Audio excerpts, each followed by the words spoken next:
were the feds claiming, like, how much money was made and that kind of thing? What I pled out to was 60,000 oxycodone 80s, 20,000 Rockeset 30s, and laundering 3 million. And it sends me right to the USP because it jumps my points up. But I get to Victorville USP and I'm just like, holy fuck. Victorville was crazy, bro. It was like every fucking time the doors open, you're on alert. Like you just don't know what the fuck because there's so much chaos at all times. Like the doors open and it's fucking madness. You know, every car or race or whatever is trying to clean their car real quick before they lock the doors again. And it's just fucking deuces are going off, concussion grenades, sirens, like. FBI, open up! Storming a Miami house and taking a man into custody in the area of Southwest. So say goodnight to the bad guy. The agency says the 28-year-old was picked up after the grand jury indicted him and 5 others. Aaron, welcome to the show. Thank you for having me. Of course, man. Definitely. All the way out from Utah. Yeah. No, it was a hell of a flight. I had to go 12 hours yesterday, so I'm glad to be here, though. Thank you. Landed at midnight. That was wild. Yeah. Fuck, bro. I'm used to being in bed early. I'm programmed by prison, so. Yeah, man. Yeah. I remember I started going to sleep like at 8:30, 9 o'clock, because count time used to be at 9, and then it was at 10. When I got out of prison, I was at 8:30. I was, yeah. No, I'm the same way still. I like it, though, because I wake up early. I go to work. Like, I'm structured like that, disciplined in that way. So prison instilled that. So Definitely. I like to get to bed early. Last night was hell. So I'm here, though. Good. Rested, got some breakfast. Good to go. Yeah. Peila. Is that a Spanish last name? No, Peila, Italian. Italian. Okay. Yeah. Yeah. Both parents are Italian? No, my dad's Italian. My mom is Hispanic. So she's Mexican and Spanish, which maybe for some people it might be hard to understand, but like Spain. Right, Spaniard. Okay. Right. Okay. Do you speak any Spanish? No, enough to get by in prison. That's about it. I can get some leches. You know, I could do the what you want for this, like, because the Paisas run the kitchen. Right. That's about it. That's funny. Yeah, and the Mexican Spanish is different. I mean, I know you've been in Florida for like 2 minutes, but Mexican Spanish is very different from what we got out here. We got Cubans and Venezuelans, and so it's like a whole other. Yeah, we just had a wild ride at the gas station, so trying to hear what the fuck they had going on. I'm over there like, bro, let's get out of here. Like, I don't know what these people are talking about, and they're congregating, so let's go. Yeah. Too many witnesses.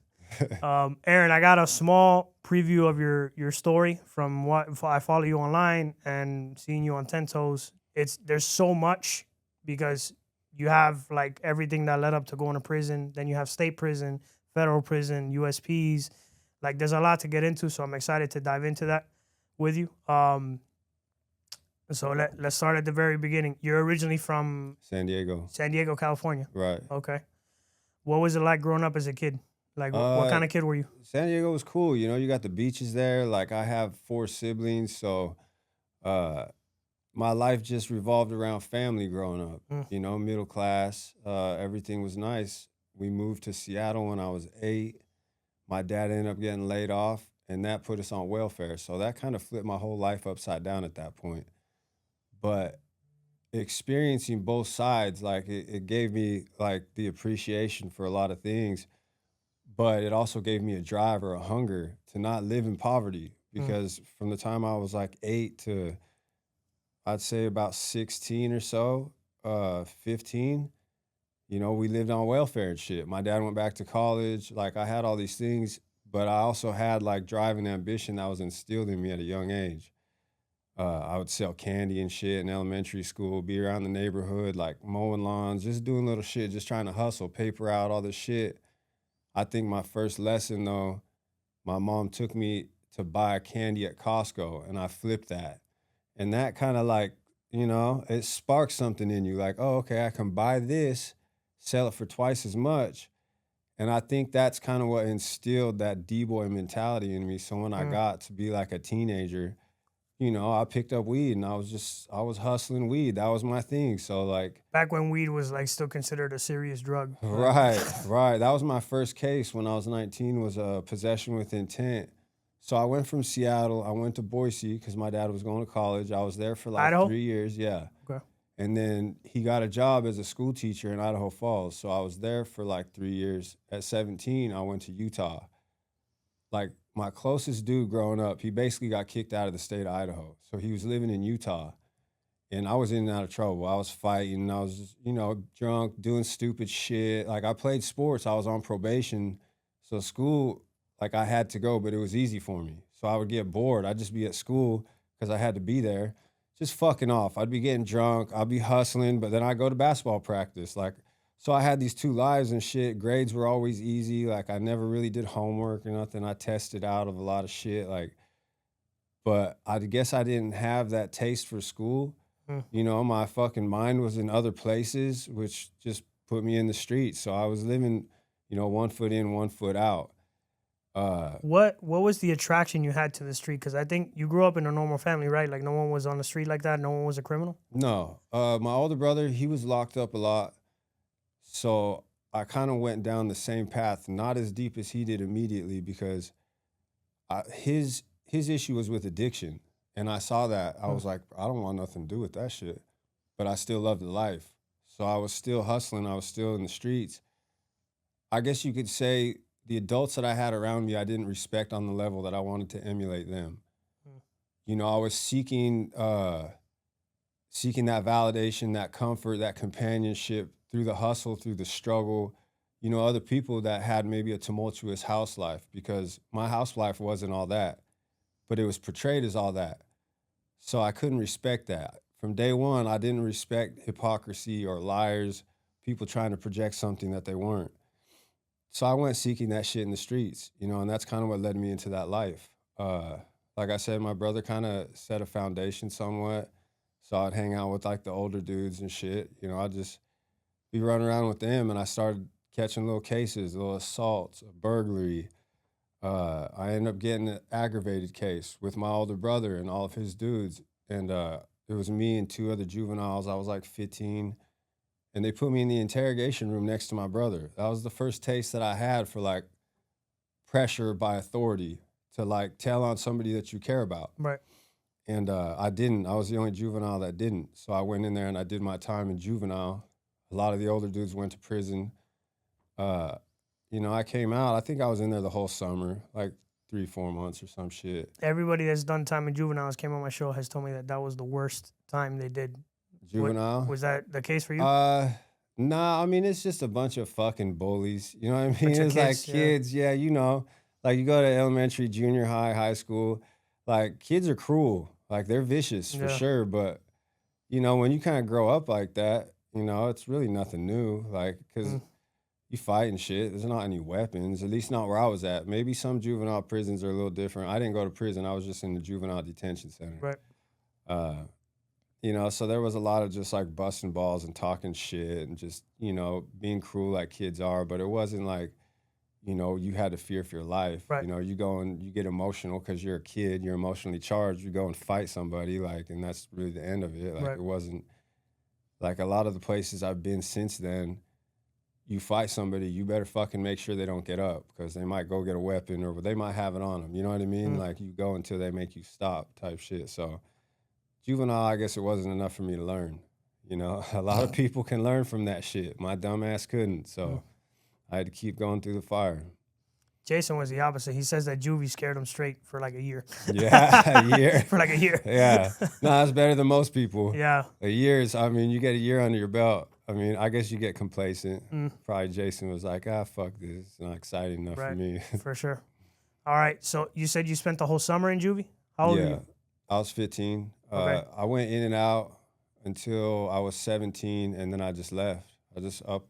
So I got into it. It was on Christmas break, my senior year. I got into it with some dude. We got in a fight at my girlfriend's house. I whooped him pretty good.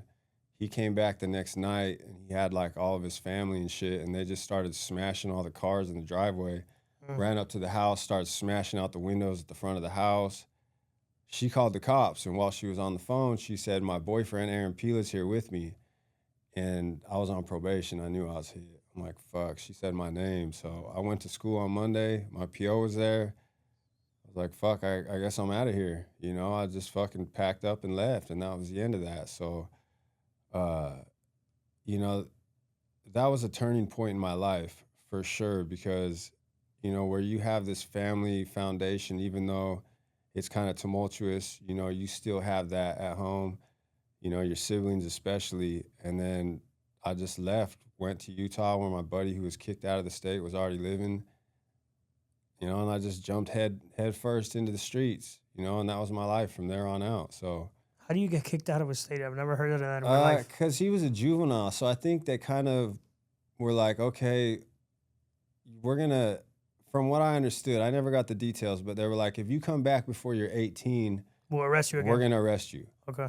So it was like, you know, basically. Banishment. Yeah, basically that's what it is. Like, go live somewhere else. We don't want to deal with you. That's crazy. Yeah, so I went to live with him, and he was already, you know, he was already doing his thing, so I jumped right in with him. Straight into the street, pretty much. Yeah, I mean, I Okay. was already, like I said, as a juvenile, 1 foot in, 1 foot out, so I was already, like, you know, ready for it. And Was there like a preferred method of survival for you, like a preferred crime that you kind of? It was always hustling. I never was like one to steal. For whatever reason, that shit just always hit me in my stomach. Like, fuck, I don't like that feeling of stealing something. So I'll just sell to buy whatever it is I need. Then I don't have to do that. So Right. that was always my thing. I was just hustling, you know. Obviously, when you're a kid, you know, if you have that infatuation, that unhealthy infatuation with the life, you watch the movies, like, you know, you see that shit all glamorized, and you're like, damn, I want that. I want the cars, the mansion. I want all these things. Uh, you know, so you emulate that on some levels. And I guess that was just where it took me. So you started with weed, and did you move your way up? Or- Yeah, so, you know, it evolved from basically every drug you could think of, I sold at one point or another. It evolved from weed, you know, you have coke, except meth. I never fucking touched that meth shit, like, for whatever reason, because that was my brother's demon. I was like, bro, I want to stay as far away from that shit as possible, because I saw, like, the destruction that it brought. Not to say that any of the other shit was any better, because it brought a lot more destruction into my life in the long run too. But that was one thing, for whatever reason, like, it just stained my mind, like, stay away from that shit. And I did. But everything else was on the table for sure.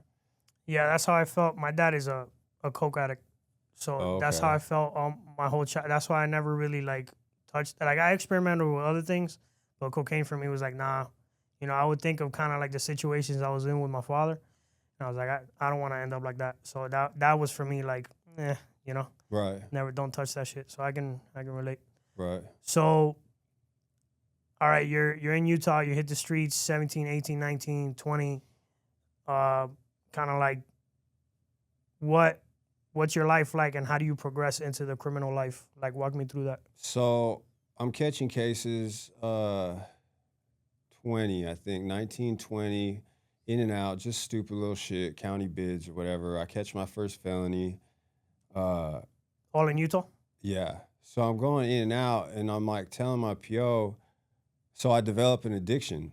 I end up selling opiates. I develop an opiate addiction. That was the first thing that really got its claws in me. Everything else, I had just partied or whatever in passing. It wasn't a big deal. But for whatever reason, those opiates grabbed a hold of me. I was going in and out, and I would tell my PO, like, fuck you. I'm not gonna do probation, terminate me, and they wouldn't. So I just kept violating. I'd get out, I'd run, you know, put your running shoes on, because I'm gone, you know, like, they'd catch up with me, put me back in there. I think at the end of the day, you know, I was trying to fill a hole in my heart. I didn't realize that I was young. I think, you know, I advocate for programs because there are people like me at that age who I think it could have made a difference, you know, put them in a program. I mean, I still had that criminal mind, but I had an addiction. Right. So, I mean, whether or not that would have kept me from where I ended up, I don't know, but it's worth a chance. You know, Right. A lot of people could be helped by that. So I never did a program, never none of that shit. I finally terminate my probation. They give me a year in the county. So I do the year. I get out free and clear. It's the first time I've been off paper in, I'm going to say 7 years probably. So I'm off. I got all this freedom. I got some money stacked up. You know, I hit the ground running. I'm like, fuck it. You know, I haven't had enough yet. You know what I mean? So I'm out there still. I'm in the streets. I had a little, because they let me do part of it on work release. So I had a little job As soon as I was done, though, I was done with that job. That was over with. Like, it wasn't for me. So I'm back in. You know, I'm doing my stuff. I stayed like pretty straight for probably the first year. After that, though, I'm just like, no hiding it. Like, you know, I'm back on some opiates. The pill thing is big. I'm doing pills again. I do it for like a year, but I'm getting hot. I moved to Vegas. I'm like, I'm out of here. There was a big scene in Vegas at the time. You know, a lot of doctors, a lot of shit going on, a retirement community that kind of cultivates that, the oxys and roxys and shit. So I'm out there in Vegas. I have a place in Utah still. I'm going back and forth. I decided I'm going to put myself into a rehab because I need a little clarity. And not because I want to change my life, but because I want to be the best D-boy I can be. And I feel like this addiction's holding me back. I'd gone to college too a couple years in Utah. So I did like a little business school. But even with that, I was like, how can I apply this to my street life? You know what I mean? So it was all like method to me. I'm out there. I go to a rehab in Mexico. This is a crazy story. They give me a psychotropic. It's called ibogaine. So if nobody knows anything about that, it's a drug. It's illegal in the United States, but they give it to addicts and it flushes their system out. But they're having these visions while they're being detoxed. It's a psychedelic? Right. So I'm down there tripping. I'm going crazy in this fucking mansion in Tijuana, and my phones aren't working. Like I'm losing my mind, and I'm trying to like call somebody, but I'm not making sense. I get service every once in a while. The first 2 nights, they give me this drug, ibogaine. It cleanses me. They're like, we think we need to give you another dose. And I'm like, well, I mean, I guess you guys are the fucking professionals. You know what I mean? I don't know that I need another one, but fuck it, let's go, you know? So I take the second dose, and I'm just whacked out. I'm trying to decipher like reality from these visions. It was so fucking real, but you know, it was like a psychological tune-up. You have experiences that enlighten you in life, and that was one of them. Like, damn, you know, you see all these things play out in these visions. Like, this is where your life is going to be. Like, this is how it's going to unfold. All these things. So I have, you know, this epiphany. Like, fuck, bro, I got to walk away. Walk away while I'm ahead. But for whatever reason, one of the counselors there, he's telling me like, because he's friends with, I got hooked up with him because a dude that worked for me at the time, he was running for me. He had gone and his buddy worked there. So he's like, I'm going to set you up with these people. So he sets me up with the people and it's his guy. So I'm telling him like, bro, I think I got to walk away. And he's telling me, well, you can't just leave everybody hanging because you've set up this whole structure. People count on you. Like people's kids are going to starve. Like, you got to make sure that people can eat still if you walk away. So I'm like, damn, bro, that makes sense, you know?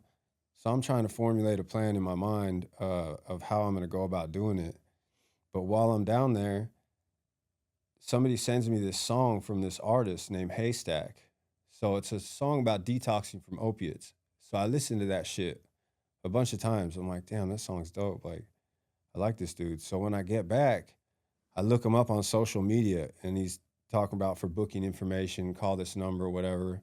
So I call the number, and this kid answers it. I can't tell. I'm like, is this a kid or is this a chick? You know what I mean? High voice and shit. So he's like, yeah. I'm like, I'm looking for a ticket for 3 shows or whatever. I got a clothing line. At the time, I had a clothing line called Sickwear Clothing. I was like, I'm trying to figure out how I can promote my clothes. So I'm thinking of doing concerts, you know, have the artists wear some of my clothes, or at least like I'm going to set up a merch booth. Because at the time, it was like 2008. The recession had hit. People weren't taking on new brands. So I'm trying to figure out how to push my clothing still. So this is one of my ideas. Like, damn, I'm going to start promoting shows. You know what I mean? I'm going to do this. So I go that route. I get the ticket. The artist Haystack calls me back, and I recognize his voice because the kid's like, yeah, let me call you back in 10 minutes or whatever. Well, the artist calls me back.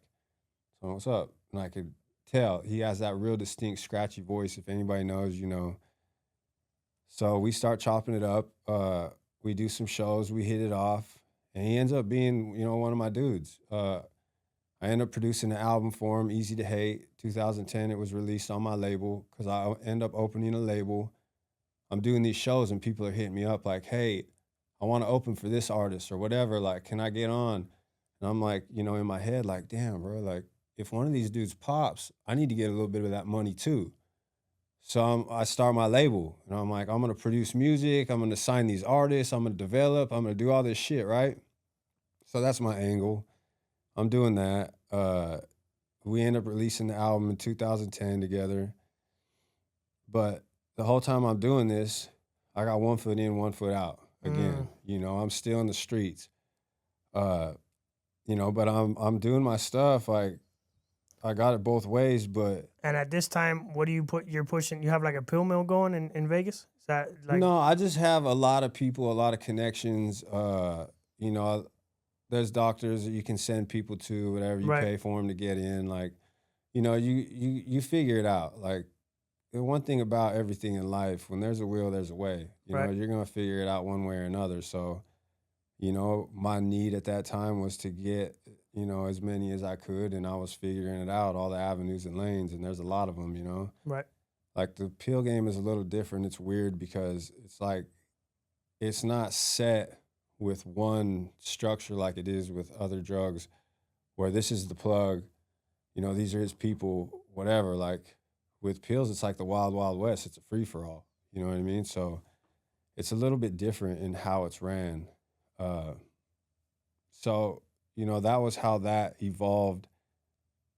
Eventually, I'm at a bar, I catch a pistol case, I get into a fight. This is like 2010. I get into a fight, but I have this pistol on me because I'm meeting a dude out in the parking lot who did me dirty. I got him back. He was trying to make it right. I felt like I was being set up. So that happens, but my little brother's with me. He goes in the bar and he gets into it with these dudes. And my stupid ass, with the protective instinct that I have, is always standing up for my little brother and catching heat for it. So I go in there and I got it on the waistband and we go out in the parking lot, we're fighting and it flies out. And that's how I catch that charge. They were off-duty cops. I didn't know it. You know, they grab it. They're like, hey, what's this badge? Sit down. Like, go through the whole thing. So I'm fighting that for like 2 years. I finally take a deal, as much as I didn't want to, because I know what probation does. You know, my attorney that I paid good money is like, this is the best I can do for you. This is trial. And I'm like, yeah, but these cops were in the wrong. They started a fight with me, you know? Like, I still felt like it should have been dismissed. But, Right. you know, I take the deal.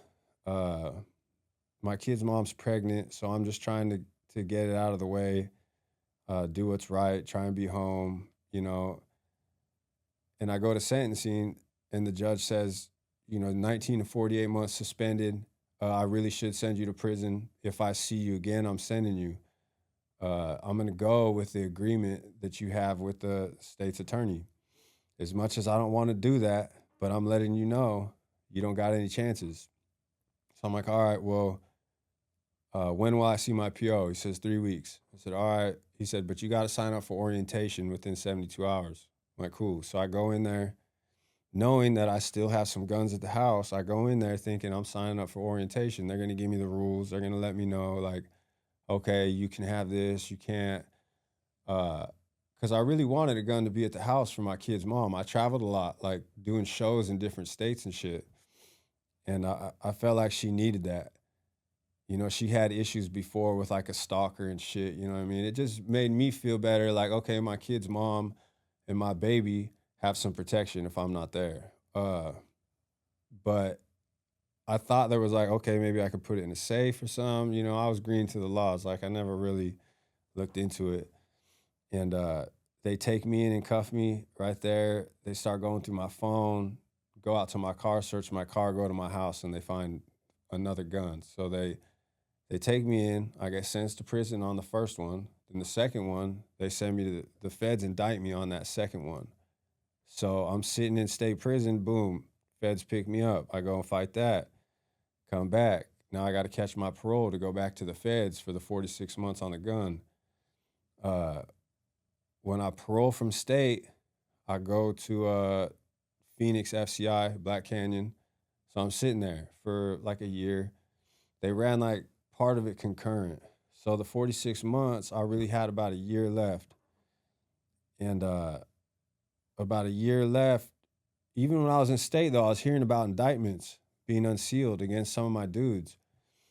My lawyer came and talked to me. You know, lawyers are all pieces of shit for the most part. I won't say all, but I mean, I had a great one on my last Fed case, but you know, this dude, you got to understand the difference between state and Fed. You can pay your way out of a lot of state shit. In the Feds, it's not like that. It's not happening. Right. So it doesn't matter the amount of money you spend on an attorney.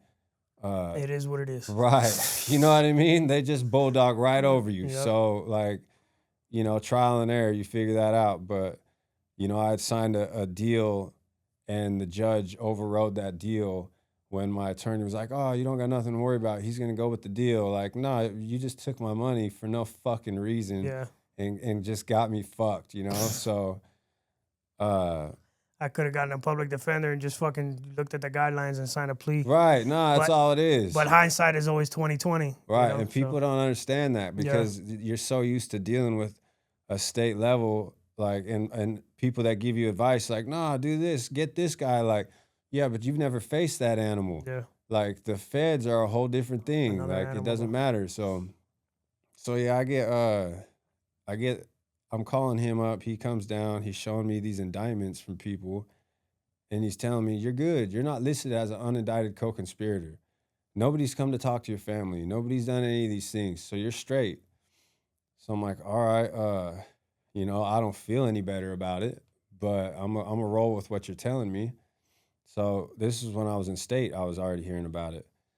So I get to the feds and shit's kind of quiet for like 8 months. I'm not hearing anything. I'm like, damn, maybe I dodged that bullet. Maybe I'm good. You know, just starting to sleep a little bit better. Next thing you know, I call home. The feds are at my house taking my kid's mom in.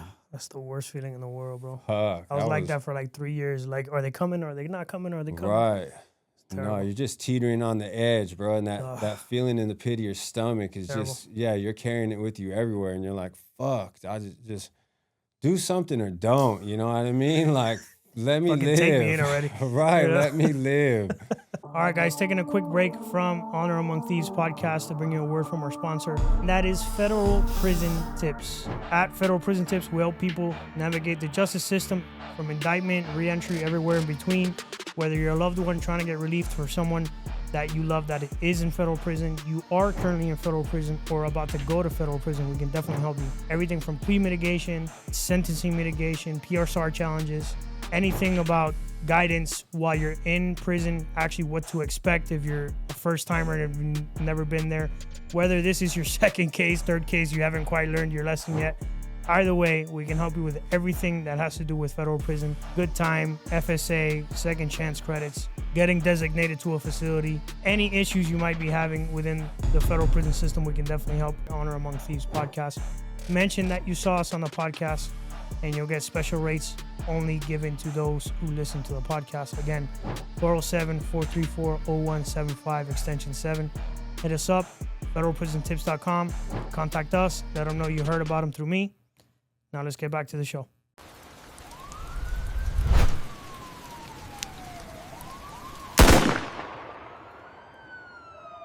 That's interesting because I've never met anybody who got indicted while they were doing time.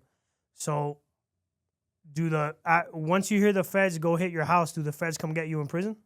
So what they did, I sat there for like 3 days. I was trying to digest what the fuck was going on. I was lucky that I was around some dudes doing some serious time, you know, who stood on business, you know, and they would tell me, look, brother, this is gonna suck.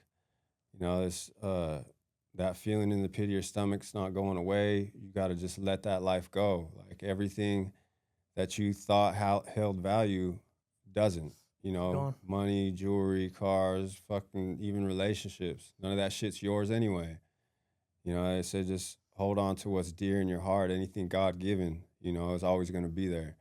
Just know that, you know, and then they would tell me at the end of the day, you're going to go through some shit. And you're going to want it to end because they're going to put that pressure on you and that pain's going to be real, but you can't let your son grow up known as Dad's a coward. So, you know, that stuck with me through my whole bid. That was some real shit. And I had to hear that. 4 days later, probably, I'm outside playing basketball. They tell me, hey, we got somebody here to talk to you. I go in there. They put me in the visiting room. 2 DEA agents come in. They tell me, look, we know you were on the phone. They got the good cop, bad cop. One of them's being an asshole. The other one's saying we didn't go in guns blazing. We didn't want to scare your son. We know he's the most important thing to you in your life. We wanted to respect that. We've been listening to your phone calls for a long time. So, you know, we knew that that wasn't a line that we wanted to cross. You know, which was cool, but at the same time, I knew the game they were playing. Of course. You know what I mean? So I said, you know, I appreciate that. I respect, you know, what you're telling me, but respect me as a man when I tell you I got nothing to say. You know, and they started telling me, well, all your dudes already cooperated against you. In that moment, I really didn't believe them because these were dudes that, you know, related through struggle. When you get a lot of money with people, when you go through the fire with somebody, you feel like you build a bond. So I thought I could rely on that. I thought it was real. But in the end, there was no substance behind it. But I told them, yeah, and if they did, they're going to prison too, because I know how you guys play. But I didn't believe it. You know, I really didn't. Well, it took 2 weeks for them to fly me out. I did the Con Air thing, Oklahoma, back. They took me to Utah. My indictment was unsealed out of Utah. At that point, the only thing that I knew was what was being printed in the newspapers. So my mom was sending me like articles through the core links on the email. I was getting that. My kid's mom wasn't picking up the phone. I did ask them. I said, well, what's up with my kid's mom? Why can't I talk to her? And they're like, well, no, she's out. She was released. It was brought up, you guys have a kid, so it was cleared you guys talk as long as you're not talking about the case. So she finally picks up. You know, I'm sure she was destroyed on a lot of levels, but, you know, I was trying to still help her because she has my son. Financially, I was still taking care of the home. I was living in 2 places at once. And as fucked up as that is, like, for the sake of my son, I was willing to do that. You know, that's what you do as a man, you know, whatever you can for your kids. So I didn't know what was going on. Called my grandparents, you know, what's going on. Look into my bank account. Well, she was still out because I knew my bank account was being used. So I'm like, why the fuck isn't she picking up? Finally, I get her to answer. You know, she's distraught. You know, that was a tough time. Like that was a lot to deal with because I knew I didn't know the extent. I just knew in the pit of my stomach I wasn't coming home for a while. When I got to Utah is when I found out the extent. You know, I had 11,000 pages of discovery. I went through every piece of it. 11,000 pages? Yeah, it was 11,000 pages of discovery and 170 hours of phone calls. What were they charging you with? So I got hit with the RICO. I got hit with CCE, which is the Kingpin charge. Continuing criminal enterprise, right? Right. So I got hit with the top spot. They had indicted 4 separate conspiracies already, and then mine was the last one on top to bring it all together. You know, it was a lot to stomach to see the proffer statements, you know, and I had a lot of sleepless nights thinking about trial. And my lawyer would tell me, do not cut your nose off to spite your face, because I would say, fuck that, I'm going to the box. Like, I'm not doing it. I want to see these people that I took care of on so many levels. Yeah, I want to see them faces. get on that stand and say these things about me to my face. And part of me had convinced myself they won't do it, but I knew that they would. Like, I knew it. I was just trying to convince myself, like, nah, fuck that. They're going to remember, like, all the good that I did. You know, they're gonna think about that shit and not do it. But at the end of the day, it's self-preservation. These fucking people were gonna hang me out to dry. You know, it took 3 years of fighting before I finally got a number that I felt comfortable with. Like, you know, at the end of the day, that's really what it is. You envision your future, you know, the things that are important to you. and you see if you can stomach that number. You know, how old is my son gonna be when I walk out that door? Number one thought. They didn't come down for a long time. 20, eventually 15, finally 12. You know, I stood on what I needed to stand on. No cooperation. You know, take your 12 consecutive to what you got. Fucking figure it out. You know, so that's what happened. I took 12. I had 16 and a half total at that point. How big was this case? Like, how much? What were the feds claiming? Like, how much money was made and that kind of thing? So what I pled out to was 60,000 oxycodone 80s, 20,000 Rockeset 30s, and laundering 3 million. That was my part. Right. So I signed the deal, which was like an accumulation of what everybody had put on me. My deal, no names in it, just me. You know, they wanted me to sign a deal that had other people's names, like I did this with this person type shit. You know, a lot of people don't understand that. You can't do that shit. You sign a deal with other people's names in it, it's looked at as dry snitching. You know, that's what it is. At that time, I didn't really know the extent. I hadn't been to a USP yet, but it didn't feel right to me. So I wouldn't do it. And they sent it twice, denied it twice, finally the last one. It was just me taking responsibility for me, you know, and I was cool with that. I'm never one to shy away from taking responsibility for me. It was just a bitter pill to swallow when they wanted me to take responsibility for everybody's shit. Right. Conspiracy's a motherfucker. Yeah, no, that conspiracy, that's what it does. It just ties you right in, and all of a sudden, you know, especially that RICO umbrella, like you're responsible for everybody underneath you. It's like, you know, it's a dirty game. That's how the feds play it. But I take that, and it sends me right to the USP because it jumps my points up. So I end up at the pen. I'm there at Victorville trying to navigate that. I'm not talking to my son. I'm going crazy in my own thoughts. Like, you know, the most important thing to me is being held from me. How's the transition from state to federal prison? What's that like? So from state to fed, like I went to a FCI first where it was laid back, like palm trees and grass over there in Phoenix, weight pile, all that shit. I'm like, damn, this is fucking nice. You know what I mean? Like, this is cool. Like, I could do this. Right, compared to where the fuck I was at, where it's just desert and guard towers, like razor wire and shit everywhere. Like, this is cool, you know? You know, I'm not trying to glorify prison by any means. Like, prison's not cool, but, you know, some places are a little more comfortable than others. But I get to Victorville USP, and I'm just like, holy fuck. You know, the first person I talked to really substantially, maybe I was there like 2 or 3 days, but I'm telling him like, yeah, all my dudes cooperate against me, this and that. You know, I got 12, blah, blah, blah. He's like, oh yeah, me too. I'm on a drug case. You know, all my dudes cooperate against me too. I can feel you, bro. He's like, I got like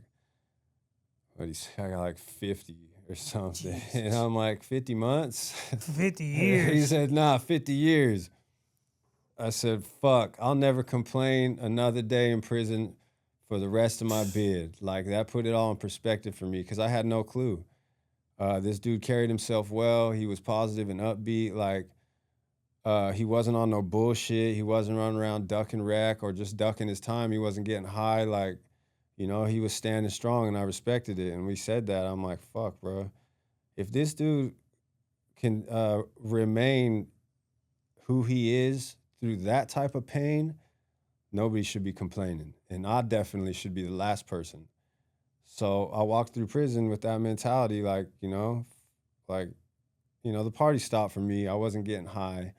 Like, I wasn't doing any of these things. I wasn't on the bullshit. You know, I stayed, like, working out, you know, doing positive shit. And I just kept that fucking vibe the whole way through. Like, that dude really shifted it for me. You know, you meet some dudes in prison who are on some next level shit, you know, who are well-read, well put together, super respectful, humble with the business, like all these different attributes, you know, and you can take those small pieces with you as you walk through prison. And I tried to do that for sure, you know. So describe Victorville to me. What was that place like? Victorville was crazy, bro. It was like every fucking time the doors open, you're on alert. Like you just don't know what the fuck because there's so much chaos at all times. Like it finally got to the point where they're like, every time you life flight somebody off of the yard, we're locking you down for a week. And we just never would come off because you lock a yard down for a week, like especially a yard like that with a lot of action. The minute you come up, they've had 2 buses come. They've had shoe kickouts. They got people coming back onto the yard that shouldn't be there. And then the doors open and it's fucking madness. You know, every car or race or whatever is trying to clean their car real quick before they lock the doors again.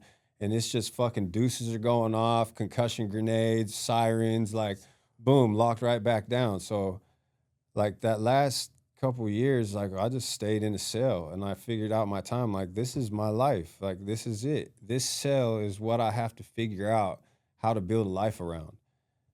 And that's what I did. That's what you have to do in those situations. You know, you have to really like find it within you and like persevere because that's a real struggle. So tell me a little bit about what kind of crews run the yard and how you ultimately ended up deciding what crew to join and all that. So when I get, state was different in that aspect. They're always going to check you when you come into a prison. Tattoo check you, check out your paperwork, who you're affiliated with, what's going on, who you run with. When you make that choice, that's it. There's no jumping cars. You know, I don't know, maybe in some prisons it's different, but like out here on the West Coast where I was at, like I'm living with these guys, I eat with these guys, that's it. You know, you can't cross that anymore. So I'm running with the whites in state. I get to the feds, you know, I'm running with the whites, but it's a little different because in the state, you take orders from gang members. When you get to the feds, they have independent whites who run their own program. So it's a different structure, but it allows a little more freedom of choice because you're not bound by a gang's politics. So like it's 2 separate entities that come together. When there's beef or there's issues, gang members, independents come together and, you know, we're one unit. But as far as our internal politics, it's separate. It's 2 different things. So still required to put in work, you know, still checking paperwork, till you still have your politics that you have to abide by. You still have all these things. So the adjustment wasn't like that crazy. It was just the amount of madness and just the negativity because half the yard's never going home. Like, it's just the chaos involved in a USP is like every time those doors open, you don't know what's going to happen. Like, you really don't. You know, and then a lot of synthetics in there kind of even magnified that from just being a violent place to like now you have impulse control along with addiction and it's rampant and people are just like in survival mode and it really makes that shit just complete chaos in there. I mean, you're the first guy I've ever had that did time in a USP, so to kind of hear it, I can't even picture it. It's such a. So I was actually an orderly. I was an orderly at a USP Coleman. So the closest I ever got, like I'd be able to go in the lobby and clean and shit, but every time that Sally door opened, bro, and I hated how slow it was. It was like fuck, man, this place feels like a graveyard. It's crazy. It's real. Like the tension, it's just a whole different feeling. Just the atmosphere and the vibe is like, because you know your life is no longer in your hands. Like you can walk out at any given time and have that shit taken or end up having to do something to somebody that you don't necessarily want to do. You know, you're put in those types of situations where you can just feel it in your gut, like, damn, I'm at the mercy of something that's really, you know, it's unexplainable to a lot of people who never experienced that. But, you know, it's a living organism in a lot of ways. And you're just at the mercy of this fucking monster, you know, and if you don't do this, these are the consequences. And gray areas are few and far between. And, you know, I will say in the feds, there's a lot more gray areas because you have people from different systems coming in there with different politics. but still some of that shit is like, you fucking better. You don't have a choice, or the consequences are this, and the consequences are elevated to a level. It's like life may never be the same. So tell me how you end up, like how the conversation or the situation comes up of you actually becoming a shot caller for the independent white boys. So with us, it's people who vote you in. Like, you're voted in by your peers. Would it be fair to say it's kind of like how the Pisces do their thing? Or is it totally different? I think it might be similar to that. I don't really know their politics. From what I've heard, it's similar. Like, they're an independent group. They're not a gang, and they vote their people in and that kind of stuff. They're not, obviously, they're just Hispanic people instead of white people. Right. No, it's the same type of deal. Okay. If you're respected on that level, your people. I think at the end of the day, like, if you obviously have to put in work first. That's mandatory. Nobody's going to get the yard if they haven't put in work. What can constitute putting in work? Like, what things are in? You have to physically do a removal. Get somebody off the yard that's no good? Right. Okay. So you have to, there has to be some violence. You got to be willing to commit some violence. You got to get that out the way. But was there ever a situation where you saw? I mean, obviously you did it anyway. But was there ever a situation where removal where you were like, "Fuck, this is crazy"? Yeah, I mean. Or was it just like, "Hey, I got to do what I got to do"? Yeah, you want it when your number is called, you want it to be righteous. Right. You know what I mean? So, you want to know exactly what's going on. And that you're really doing the right thing. Right. Yeah. A lot of the times people don't give a fuck. There's a lot of people in there putting their hand up like, fuck, you know what I mean? 3, 4, 5 times, they don't give a fuck. They're just trying to get out there and commit some violence. So, everybody approaches it differently. You don't have to use a weapon. Like, that's not a real thing unless you put your hand up and it's like somebody, if you have the yard and somebody walks off of that yard, that's a predator, it's your ass. So, but there's always somebody with their hand raised who can't wait for the SO to get off the bus. Or, there's so many layers to it. But yeah, that's one of those things that has to be on the checklist, and then beyond that, it's just like, are you respected? Right. Are you standing on business? Are you there when you're called on? I wish it was more mandatory, like you don't get high, because that clouds people's vision in between right or wrong, because then it becomes selfish. So you got to question people's motives. Like, okay, why do you have the yard? What are you doing? A lot of people that were striving for that position were doing it for personal gain. Right. But you have the righteous ones, the dudes that are really just like, hey, I want to build something stronger, show unity, make sure our people are taken care of and safe. And that's why they get in those positions and get voted in, because they've been on other yards. We're like, okay, he's with the business. He's going to stand on it, and he knows the difference between right or wrong.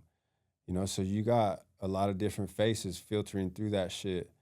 But when you have that position, you're a time bomb. It's only a matter of time, because the politics of the yard are going to clash with administration. And they want you to do something totally different than what your program is. And if you don't stick with your program, it's your ass. So eventually they say, all right, we're sick of you. We're shipping you to the next spot. And that's just the way it goes down. So once you take that position and you can't duck it when they vote you in, if you duck that shit, you're showing weakness, because it's a dangerous position to have, and you're going to get shipped. You might make a call people don't agree with, and that's your ass too. So, there's a lot of aspects to it. But, you take that position knowing, like, I'm fucked. It's fucking like, this is where I'm at. This is what I'm doing. And it's probably not going to be too long till I'm going to see you guys later, So that's just kind of what it is. But you accept that shit.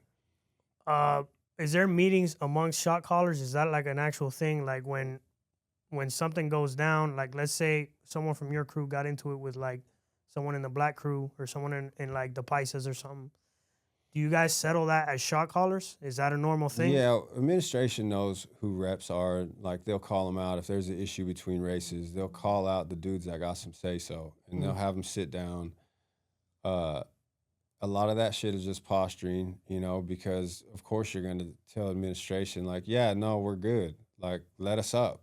You know what I mean? Like, you have to say that, even if you're not. Like, you Right. know, you're telling administration, no, we're cool. Open those doors, and you're telling your dudes, hey, motherfucker, be ready. Like, you know what I mean? When those doors open, this shit's gonna be it's That's gonna be just the wild, wild. wild west. So like, you know, Wild. you have to play the game. Did you guys ever get caught in a full-on riot while you were doing time in the USP?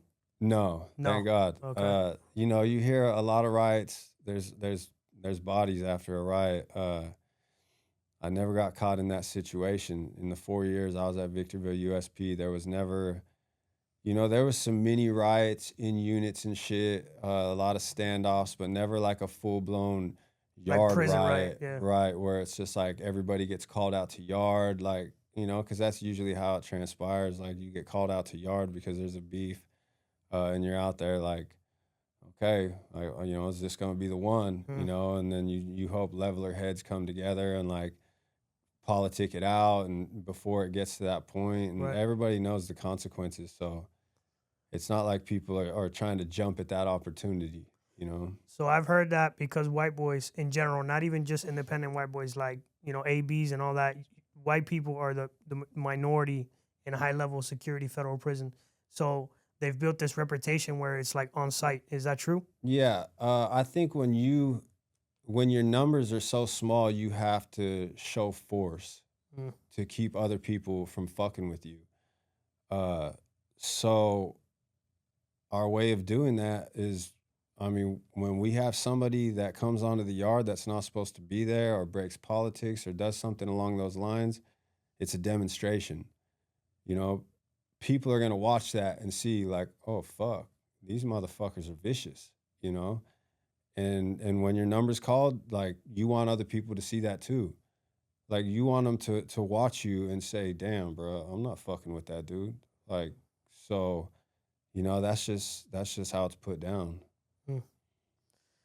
Another thing, since you guys are the minority, in the case of like when there's like beef between different gangs or whatnot, is there do white dudes ally with anybody? It just depends. Is You it or it know, depends on the yard? right. Depends on the rep, depends on the yard. You know, you got a lot of state systems that have alliances, you know, with the Southsiders and shit. So it's like, it just depends on who's on that yard, you know. How was it at Victorville? It was like a soft alliance, but you had riots that had popped off with us and other cars that were like, people would come from those yards and have bad blood. So it's hard to be like, oh, no, we have an alliance with them here, even though you just watched, you know, a bunch of your dudes get stabbed by them over there. So it was like, it was definitely a different thing. You would still see like California dudes that live with Southsiders because they have such a strong alliance in California. You would still see that shit, but you know, it just kind of depended on who had the yard at the time. So it was different. Okay. Did you ever see situations specifically in where you were where there were shot callers who were hypocritical or didn't deserve to be where they were? Yeah, the thing about that is it always gets found out. You know, you can only hide behind the politics for so long. It's just the nature of the beast. Eventually, your true colors are going to show. You know, power corrupts. You know, and then your mask is going to fall off. People are going to see you for who you are, and you're going to get dealt with. You know, one way or another. Even if you go to the shoe, you got the yard. You go to the shoe. Shit's found out about you. You're doing some faulty shit. Whatever the case may be, you're going to get got in the shoe. So I can never really wrap my mind around why people would fucking even try it. But, you know, addiction, selfishness, there's a lot of different reasons, you know, but it's definitely one of those things that I just never could understand because you're playing with your own life. Like, you know, people are playing the game for keeps. Like, what are you doing? I mean, you know the consequences. So what are you really doing? Like, it's wild, you know. Some people, they got a different mentality, I guess. They just see what's right here. Would you say it was super uncommon that a guy, you were like the only dude that had like less than 100 years in the pen? You know, like 60% of the yard, they usually on USPs is never going home. So it's like, That's nuts. you know, you're dealing with people, the only thing they got left is their name, you know? So the reputation is everything at that point. They don't got nothing left. And, you know, it causes people to do some crazy shit. So, you know, they're living in the moment right there in prison. That's life, you know, and they've accepted that. You know, I won't say I was like the only person. You know, there's a handful of dudes, like I said, you know, 4 out of 10, they have a date. And it's A long not, date, though. right, you know, it's not, you know, 50, 60 years, but there was a few that had like 10. Some people would work their way up from, you know, an FCI, even a low. I seen one idiot, he was at a low and worked himself up to USP. Like, it happens, you know, getting caught with cell phones, fighting, all this shit, drinking shots will jump your points up pretty quick. But, you know, they get there and they're like, damn, what the fuck was I thinking? Like, this is not where I wanted to be at. You know, it's a whole different animal up there. All right, guys, taking a quick break from the podcast to talk to you about Gus Villa Jewelry. Yo, let's be real here for a second. If you're rocking plain jewelry in Miami, of all places, you are doing it 100% wrong, my boy. Step your game up with Gus Villa Jewelry, the plug for real Cuban link gold and silver chains. And of course, the cleanest Rolexes in all of Miami. This isn't factory made or watered down or any of that stuff. This is high quality, custom, handmade stuff that shines from here to the moon. It turns heads, starts conversations, and makes you look fresh. Gus has something that'll level up your whole vibe. And because you're locked in here with us at Honor Among Thieves podcast, you're getting a hookup. Use the promo code Montana at checkout. Get 5% off your entire order. That's right, 5% off. Go check them out at gusvillajewelry.com or pull up on them in the Diamond District down here in downtown Miami. gusvillajewelry.com. Again, that's gusvillajewelry.com. And tell them your boy Montana sent you. Gus Villa Jewelry. Now back to the podcast.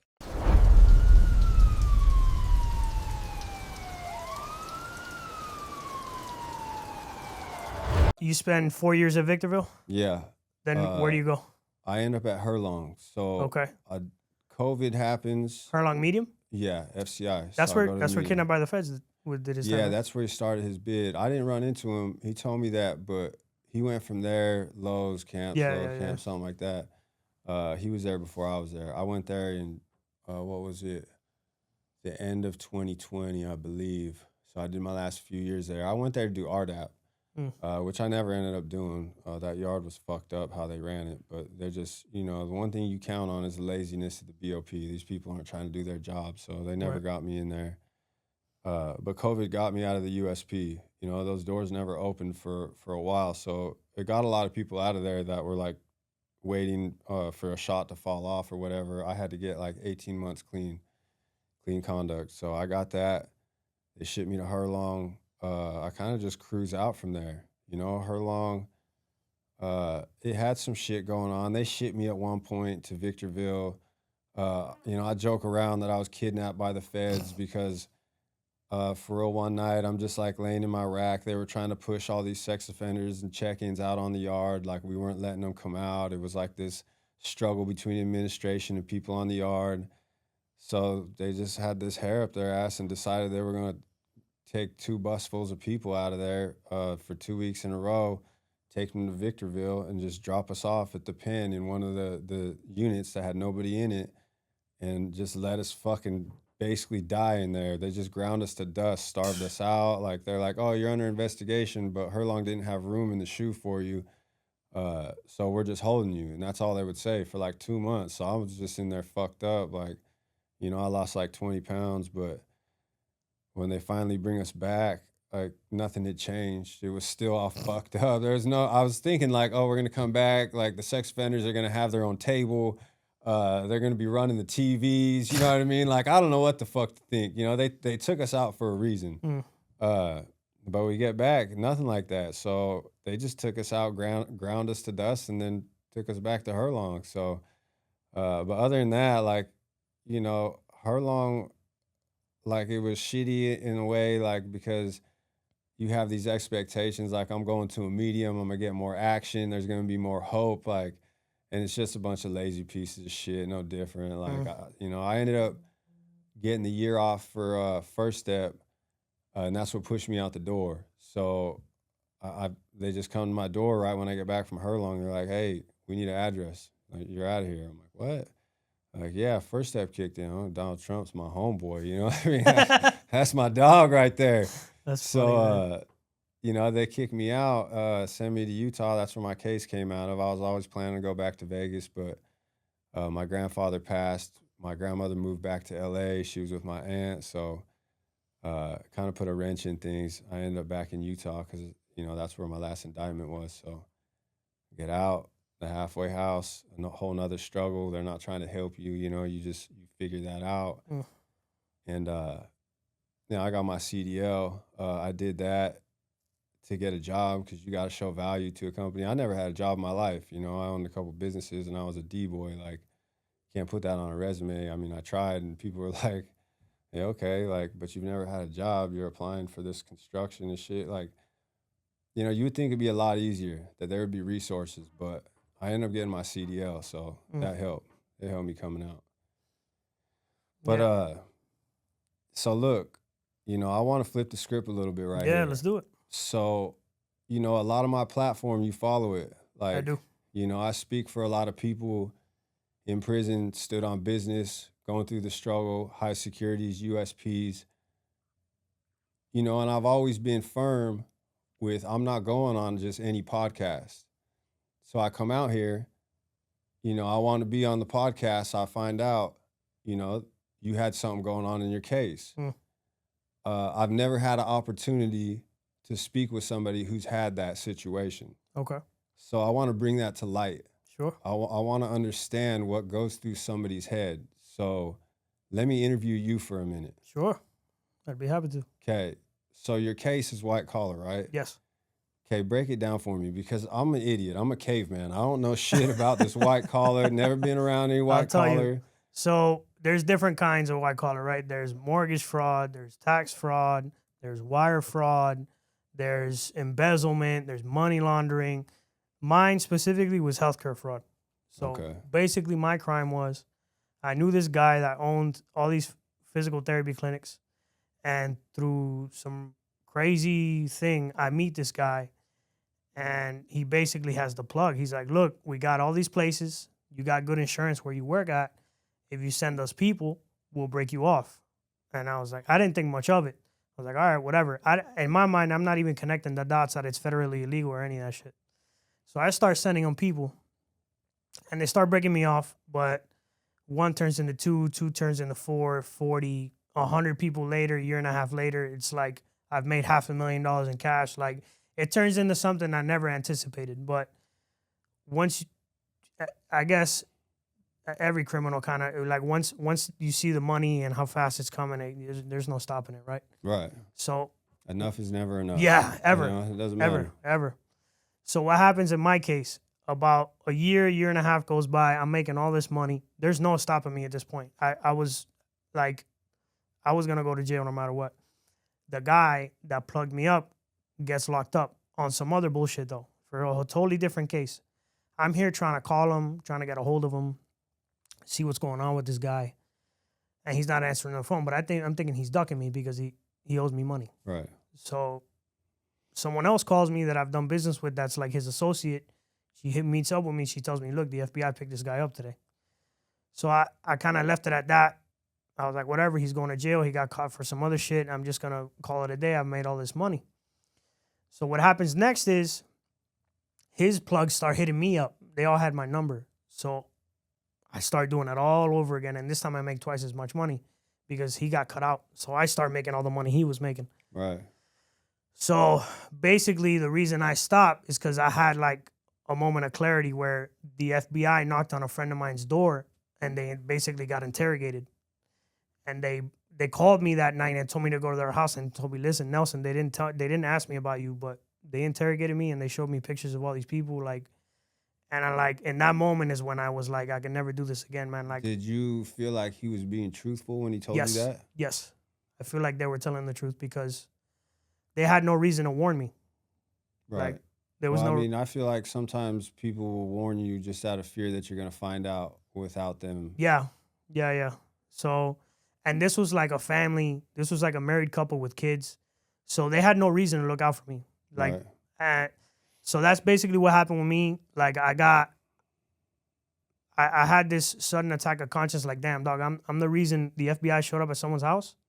Like, that's not cool, man. And so I just quit. Like, the phone I was using to do all that shit, I shipped that shit to Cuba, and Yeah. and that's it. I quit.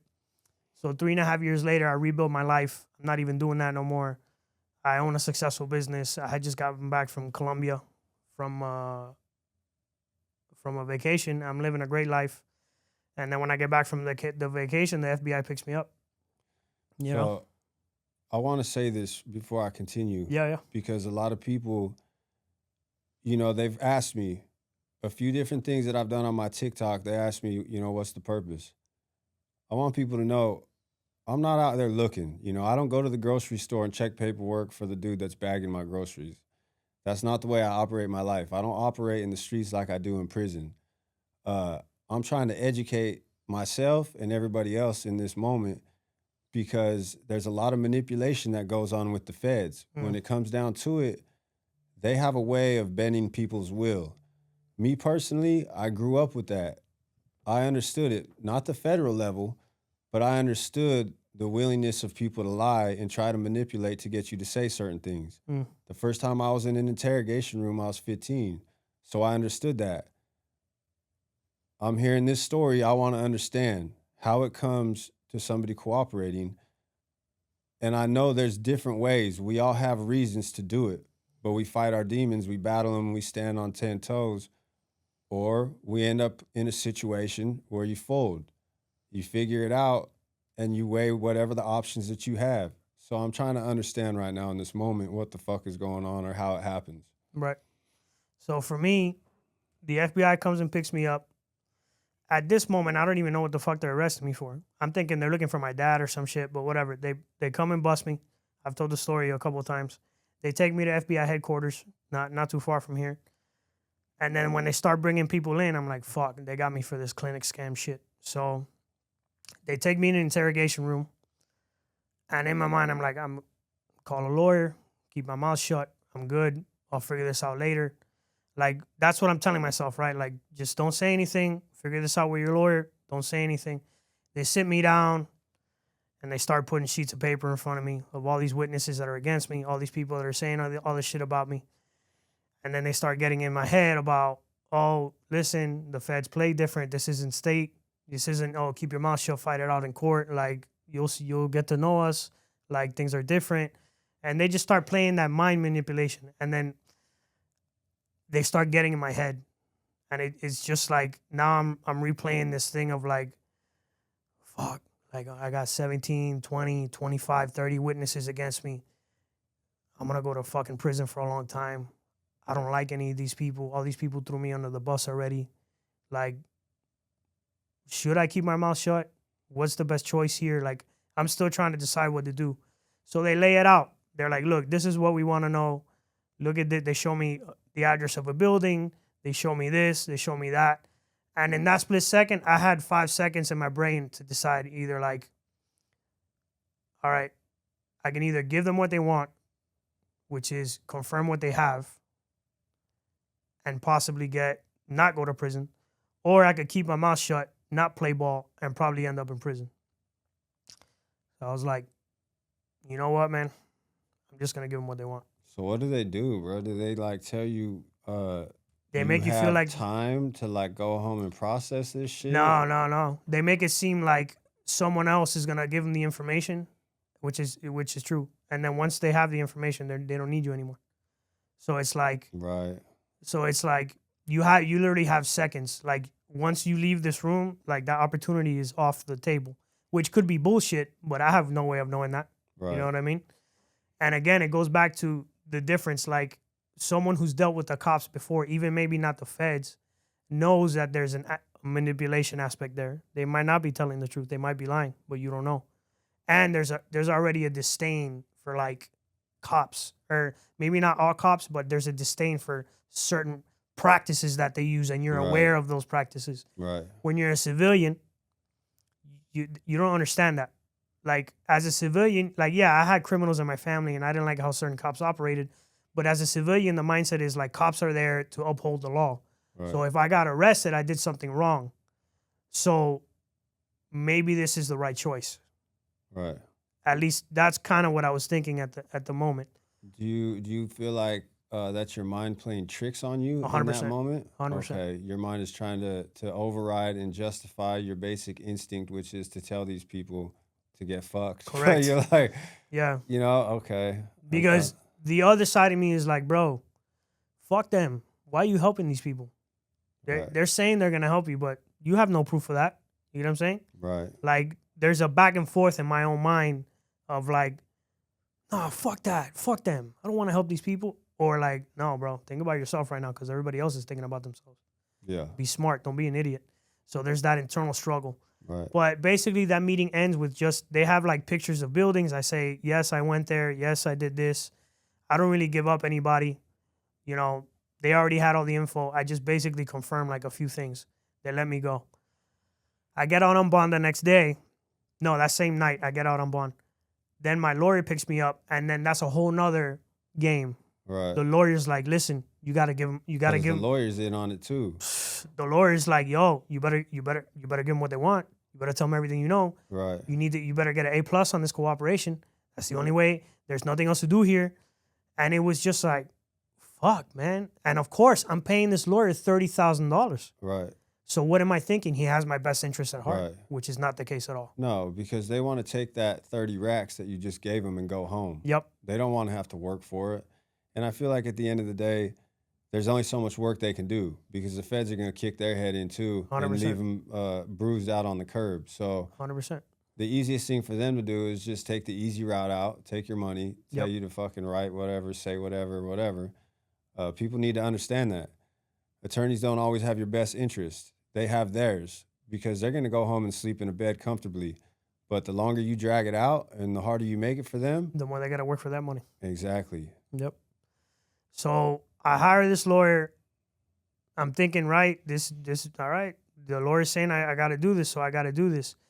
In hindsight, I mean, the only way I figured out all this right is when I went to prison and I met Eddie, who did 30 years on a fucking crazy ass case. And like when I start meeting other people is when I become conscious of the fact, like, damn, bro, I became a pawn in a super corrupt ass fucking piece of shit system. Like, it wasn't, I didn't feel bad for all the people in my case because they fucked me over and they're not my, like, had my brothers, my cousins, like best friends been in my case, I would have kept my mouth shut and done my time. But I was surrounded with sacks of shit that I should have never been associated with that were already throwing me under the bus. So that was another factor of my case. Like, it was either keep my mouth shut and go do prison time for people who already cooperated against me, or just answer some questions, tell the feds what they want to know, and get a time reduction. So that was another factor in my brain. Like, am I going to stay loyal to a bunch of people who aren't loyal to me for no reason? Right. Or am I going to just play ball, get out of prison sooner, and just move on with my life? So that was another big factor. And here's another thing you don't know in my paperwork. There was a bunch of 19, 20-year-old kids in my case that I never gave up, and I never would to this day, because I would be the sole reason I fucked up their entire life. And I'm not going to have that shit on my conscience. Right. You know what I mean? There was no reason for that. It wasn't necessary. And that's what got done to me. I was 28 years old. I had my whole life ahead of me when I got indicted. So someone did that to me, and I like, no, I'm not going to do that. I'm not going to do that. Like, I'm going to leave these kids alone. They have no reason to go to prison or get wrapped up in this bullshit. I'm just going to stick to what they want to ask, and I'm not going to go outside of that. You know what I'm saying? Yeah. So, yeah, that's basically, but I've had so much time to think about this that it's not for the people in the case, but for I shouldn't have helped the feds. I played a pawn in a super corrupt system. And if I could go back, now, obviously, because I know FSA and I know all these things, I wouldn't have done as much time as they were telling me. I would have gone out way sooner. So maybe I would have done an extra year and a half, maybe 2 years. I probably, if I could go back and if I had the knowledge I have now, I wouldn't have cooperated because the consequences weren't that severe. And I wouldn't have been a pawn in that helping the feds like get another number, another check, another win or whatever. Right. You know, another conviction, all that shit. So, So but do those type of things, like, do you think about that shit at night? Did you think about that shit when you were going through the process at night? Like, because I know when we did. all lay down, at the end of the day, we my reflect conscience ate me on alive. everything. Man. Yeah. So, you know, I can, I didn't you feel know, good I at can all. imagine that shit was heavy. Yeah. You know, like I said, we all have reasons to do it, but not everybody does. Correct. And in the federal system, it's like 85% of people do. Right. You know, my whole thing is bringing shit to light. I respect that you're going to speak up about it because, Right. you know, most people, Most they people won't. don't. You know, Yeah. they're going to hide behind some shit, make excuses, do all these different things. But like I said, I'm not running around out here looking for it or whatever. Right. You know, there's certain people that do things and make statements about it, and I look at them like, boy, you are the fucking scum of the earth. You are the biggest piece of shit. You know, but there's different scenarios and situations that play in hand. We're not in prison. You know, if you would have went to a USP, you know, FCI or whatever, I would have you been know, fucked. it would have been your ass. Yeah. For sure. You know, you're out here not misrepresenting yourself. You know, you're being forthcoming about it, and you're helping me and other people understand on a Right. deeper level. You know, and that's what I'm looking for. And I flip it too. Like, if there's certain situations where you need to keep your mouth shut. I'm not advocating for anybody to cooperate at all. Most situations, I would say keep your mouth shut. Like, if you were a street cat, if you were on the street and you ratted, like, bro, you live by that code. You're on the Right. street. Like, you shouldn't need, that's not even a consideration. But there's certain situations where people get fucked, and like, it's a gray area, man. It's not as black and white as people think. You know what I'm saying? Like, there's situations where I've seen, aside from myself, where I've seen and people have, and I've read paperwork and I've seen it, I'm like, maybe I wouldn't have done it like he did, but I understand. Right. You know?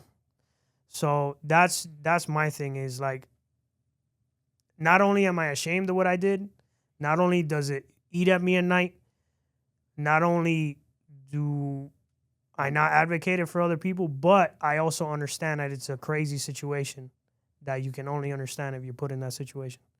You know what I mean? And, you know, when you're given a choice between 5, 10, 15, 20 years in prison or not, you know, you got to be a certain, that's a personal decision you got to make. Morally, for me, it's pretty easy. Like, morally, like I said, there's many situations where I would have kept my mouth shut. Many situations. And morally, like Jason's a good example. Jason, the feds wouldn't tell him what the fuck he did wrong. So it was like, yo, until you tell me what I did wrong, I'm not gonna play ball with you. Not only that, Jason owned the pill mill. So they were trying to get him to throw all his employees under the bus and all this shit. Like, nah, man, get the fuck out of here. So there's many guys where those situations I would be like, yeah, I would have done that. But my situation, it played out the way it did.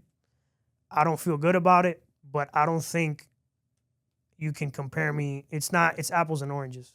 Like, you can't compare a white collar situation like that to like a hardcore gangster dude, or like, you know, dudes that are like career criminals. It's different. Well, how do you compare it to people like Matthew Cox? Put that in perspective. I would never rat on my friends, ever. Yeah, he He was befriended embedded yeah. with somebody, you know. He befriended somebody in prison and threw him under the bus, man. I would never do that. You could, like, if I befriend you, you're my friend, bro. Like, if I consider you a friend, I wouldn't do that shit to you. I'm not gonna rat on you. That's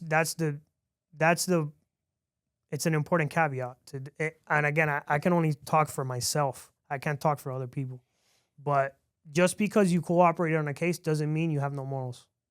Doesn't mean you have no ethics.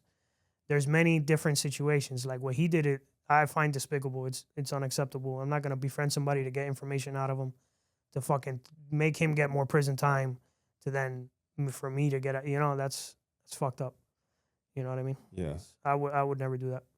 Yeah, that's a wild one, you know, because he definitely doesn't hide that, you know, and it takes No. this special type of person to be able to look somebody in the eyes every day, you know, and you build bonds in struggle. Yes. You know, so being in prison is a struggle. 100%.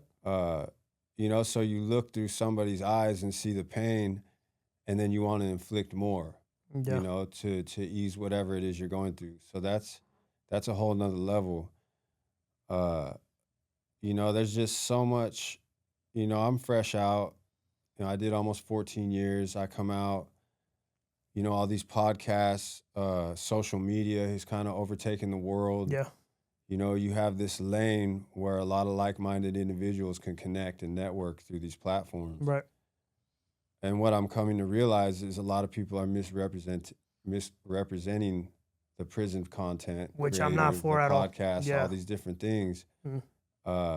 That's That's another thing about me. I don't pretend to be something I'm not. You know what I'm saying? Like all these guys that are out here, oh yeah, like exposing snitches and doing all this shit, and then they ratted, and then they did this.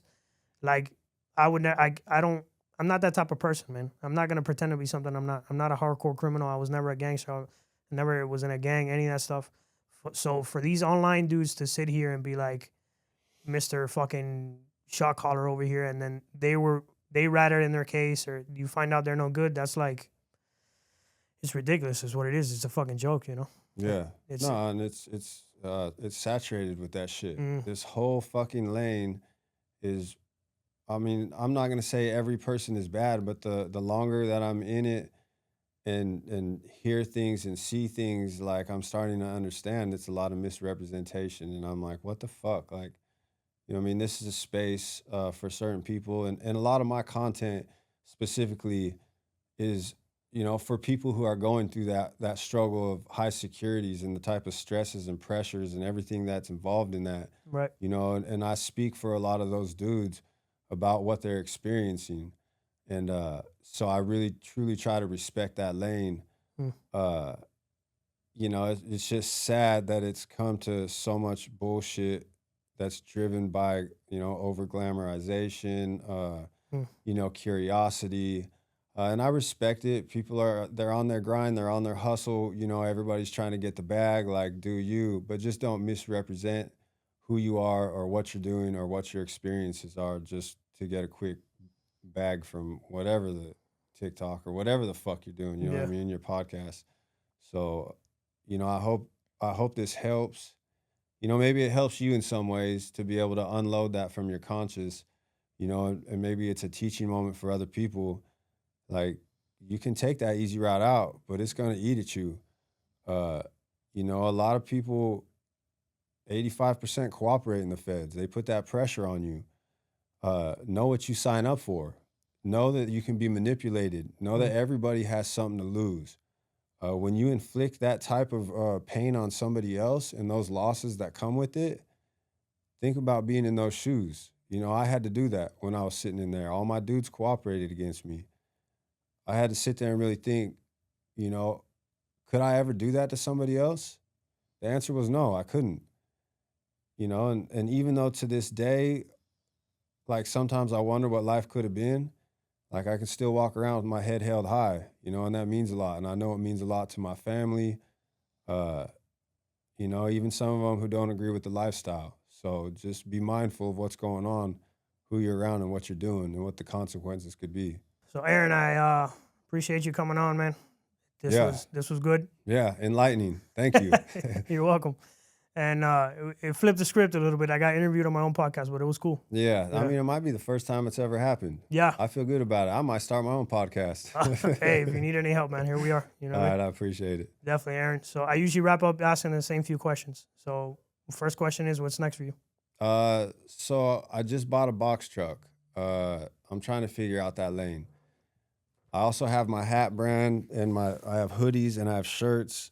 Let me plug that in real quick. This is CCE. My indictment was CCE, which is continuing a criminal enterprise, but it's conviction, clarity, evolution. If you're on my social media pages, the link is on my Instagram and my TikTok. I'm at Peilaroni or Aaron Peila on TikTok. And then same with Instagram, Aaron Peila. That's 2 A's, Peila. I have a Facebook, same name. I don't think you can get the merch on my Facebook. I have a couple reels, a couple posts on there. I'll put the links in the. Okay, cool.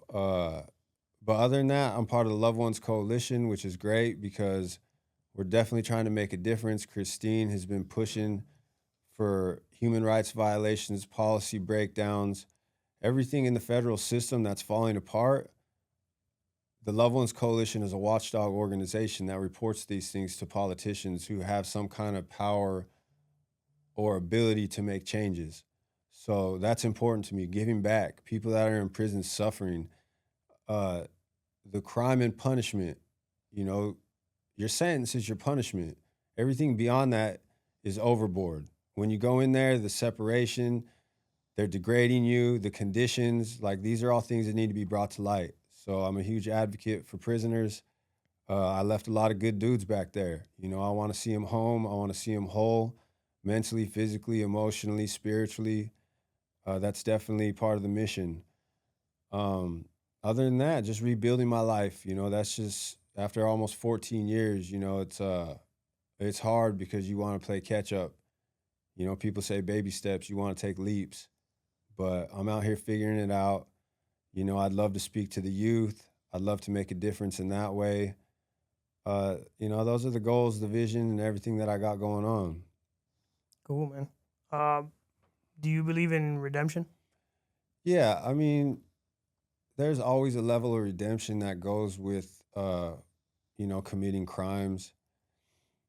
You know, you pay for what you've done, but you also want to compensate, you know, on a moral level.